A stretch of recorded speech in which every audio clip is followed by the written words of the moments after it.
May isang lungsod sa Pilipinas na hindi makikita sa mapa, ngunit patuloy na binabanggit sa mga kwento mula sa Samar.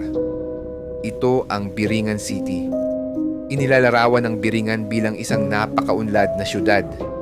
May matataas na gusali, maliwanag na ilaw, at mga kalsadang tahimik, ngunit kakaiba ang pakiramdam. Ayon sa mga salaysay, mas moderno raw ito kaysa sa mga lungsod na kilala natin ngayon. Sinasabing hindi basta-basta nakikita ang Biringan. May mga pagkakataong lumilitaw lamang ito saglit, madalas sa mga liblib na daan o sa gitna ng biyahe, bago muling maglaho na parang hindi kailanman nandoon. Ang mga naninirahan dito ay tinatawag na mga Biringanon. Kahawig daw sila ng tao, ngunit mas matatalino, mas mabilis kumilos, at may kakayahang magpakita o maglaho anumang oras.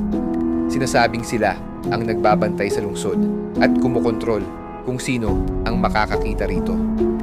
May mga ulat ng mga taong nakakita ng isang lungsod na biglang lumitaw sa kanilang harapan. Maliwanag, tahimik, at parang hiwalay sa normal na mundo. Ngunit pagkalipas ng ilang sandali, wala na ito.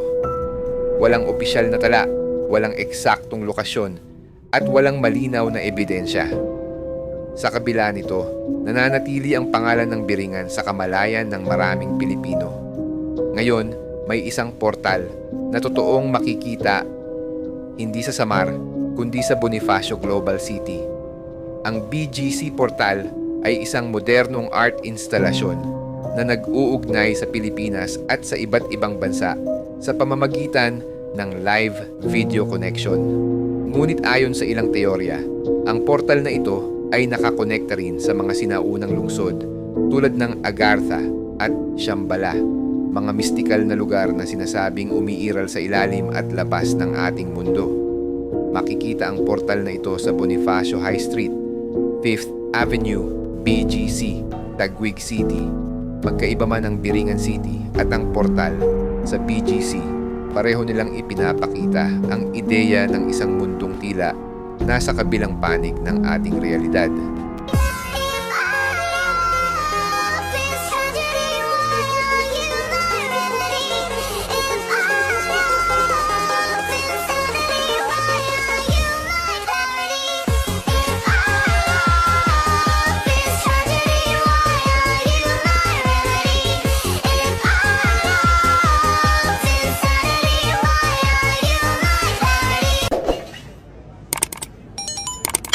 What the hell?